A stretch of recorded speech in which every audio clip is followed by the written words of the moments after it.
Hi guys, welcome back to my YouTube channel. So ಇವತ್ತಿನ recipe ಬಂದುಬಿಟ್ಟು ಕಡಲೆಕಾಳಿನ ಉಸ್ಲಿ ಯಾವ ರೀತಿ ಮಾಡೋದು ಅಂತ ಹೇಳ್ಬಿಟ್ಟು ನೋಡೋಣ ಬನ್ನಿ. ತುಂಬ ಸಿಂಪಲಾಗಿ ಮತ್ತು ರುಚಿಯಾಗಿ ಮಾಡ್ಬೋದು. ಈ ರೀತಿಯಾಗಿ ಒಮ್ಮೆ ಟ್ರೈ ಮಾಡಿ ನೋಡಿ. ಸೊ ನಿಮಗೆ ವಿಡಿಯೋ ಇಷ್ಟ ಆಗುತ್ತೆ ಅಂತ ಹೇಳ್ಬಿಟ್ಟು ನಾನು ಅಂದ್ಕೊತೀನಿ. ಸೊ ಬನ್ನಿ ಇವಾಗ ಯಾವ ರೀತಿ ಮಾಡೋದು ಅಂತ ಹೇಳ್ಬಿಟ್ಟು ನೋಡೋಣ. ಸೊ ನಾನಿಲ್ಲಿ ಒಂದು 1/4 kg ಅಷ್ಟು ಕಡಲೆಕಾಳನ್ನ ತೊಗೊಂಡಿದ್ದೀನಿ. ಸೊ ಫುಲ್ ಓವರ್ನೈಟ್ ನಾನು ನೆನೆಸಿದ್ದೀನಿ. ಸೊ ನೋಡ್ತಾ ಇದ್ದೀರಲ್ವ, ಚೆನ್ನಾಗಿ ನೆಂದಿದೆ. ಸೊ ನೆಂದಿದ್ರೆ ಈ ರೀತಿಯಾಗಿ ದಪ್ಪ ಆಗುತ್ತೆ. ಸೊ ಒಂದು 6 ಇಂದ ಒಂದು 8 ಅವರ್ ನೆನಿಬೇಕು, ಆವಾಗ ಚೆನ್ನಾಗಾಗುತ್ತೆ. ಸೊ ಇವಾಗ ಚೆನ್ನಾಗಿ ಒಂದು 2 ರಿಂದ 3 ಸಲ ವಾಶ್ ಮಾಡ್ಕೋಬೇಕು. ಸೊ ಇವಾಗ ಒಂದು ಕುಕ್ಕರಲ್ಲಿ ನಾನು ಕಡಲೆಕಾಳನ್ನ ಹಾಕ್ಕೊಳ್ತಾ ಇದ್ದೀನಿ. ಸೊ ಕುಕ್ಕರಲ್ಲಿ ಹಾಕೋಬಿಟ್ಟು ನೆಕ್ಸ್ಟ್ ಇದಕ್ಕೆ ಒಂದು 3 ಗ್ಲಾಸಷ್ಟು ನಾನು ನೀರನ್ನು ಹಾಕ್ಕೊಳ್ತಾ ಇದ್ದೀನಿ. ಸೊ ಕಾಳು ಬೇಯೋದಕ್ಕೆ ಎಷ್ಟು ಬೇಕಾಗುತ್ತೆ ನೀರು, ಸೊ ಅಷ್ಟು ನೀರನ್ನು ಹಾಕ್ಕೊಳ್ತಾ ಇದ್ದೀನಿ ನಾನು. ಸೊ ಒಂದು ಗ್ಲಾಸ್ ದೊಡ್ಡ ಗ್ಲಾಸಲ್ಲಿ 3 ಗ್ಲಾಸಷ್ಟು ನಾನು ನೀರನ್ನು ಹಾಕ್ಕೊಳ್ತಾ ಇದ್ದೀನಿ. ಅದಕ್ಕೆ ಸ್ವಲ್ಪ 1.5 ಸ್ಪೂನಷ್ಟು ಉಪ್ಪನ್ನು ಹಾಕ್ಕೊಳ್ತಾ ಇದ್ದೀನಿ. ಸೊ ಇವಾಗ ಕುಕ್ಕರ್ ಮುಚ್ಚಳನ ಮುಚ್ಚಿಬಿಟ್ಟು ಒಂದು 3 ರಿಂದ 4 ವಿಸಿಲ್ನ ಕೂಗಿಸ್ಕೊಳ್ಬೇಕು. ಸೊ ಆವಾಗ ಚೆನ್ನಾಗಿ ಬೆಂದಿರುತ್ತೆ. ಸೊ ಇವಾಗ ನೋಡ್ತಾ ಇದ್ದೀರಲ್ವ ನೀವು, ನಾನು ಕುಕ್ಕರ್ ಇವಾಗ 3 ರಿಂದ 4 ವಿಸಿಲ್ನ ಕೂಗಿಸ್ಕೊಂಡಿದ್ದೀನಿ. ನಾನಿಲ್ಲಿ 4 ವಿಸಿಲ್ನ ಕೂಗಿಸ್ಕೊಂಡಿದ್ದೀನಿ. ನೋಡ್ತಾ ಇದ್ದೀರಲ್ವ, ಚೆನ್ನಾಗಿ ಬೆಂದಿದೆ. ಸೊ ಇವಾಗ ನೀರೆಲ್ಲ ತೆಗೆದುಬಿಟ್ಟು ತೋರಿಸ್ತಾ ಇದ್ದೀನಿ. ನೋಡಿ ಎಷ್ಟು ಸಾಫ್ಟಾಗಿ ಬೆಂದಿದೆ. ಈ ರೀತಿಯಾಗಿ ಬೇಯಬೇಕು, ಇಷ್ಟನ್ನು ಬೇಯಿಸ್ಕೋಬೇಕು. 4 ವಿಸಿಲ್ ಆದರೆ ಸಾಕು ಅಂತಲೇ ಹೇಳ್ಬೋದು. ಸೊ ನೋಡಿ ಎಷ್ಟು ಸಾಫ್ಟಾಗಿ ಬೆಂದಿದೆ. ಈ ರೀತಿಯಾಗಿ ಬೇಯಿಸ್ಕೋಬೇಕು.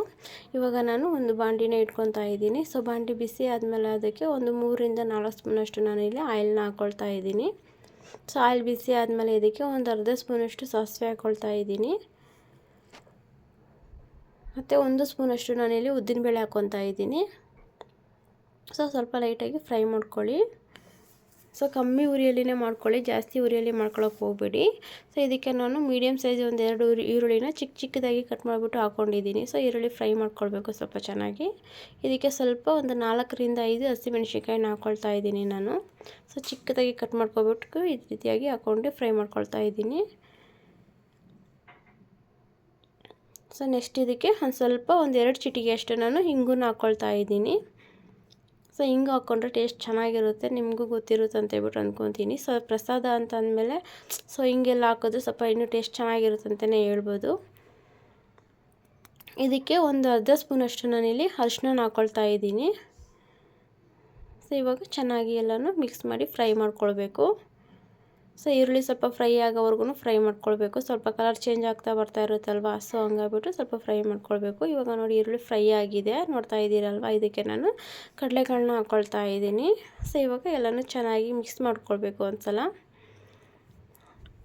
ಸೊ ಈ ರೀತಿಯಾಗಿ ಆಯಿಲಲ್ಲಿ ಚೆನ್ನಾಗಿ ಮಿಕ್ಸ್ ಮಾಡ್ಕೊಳ್ಳಿ ಎಲ್ಲನೂ. ಸೊ ನಾನು ಇದಕ್ಕೆ ಒಂದು ಅರ್ಧ ಕಪ್ಪಷ್ಟು ಹಸಿ ತೆಂಗಿನಕಾಯಿ ತುರಿನ ತೊಗೊಂಡಿದ್ದೀನಿ. ಸೊ ಅರ್ಧ ಕಪ್ಪಷ್ಟು ಹಾಕ್ಕೊಳ್ತಾ ಇದ್ದೀನಿ ನಾನು ತೆಂಗಿನಕಾಯಿ ತುರಿನ.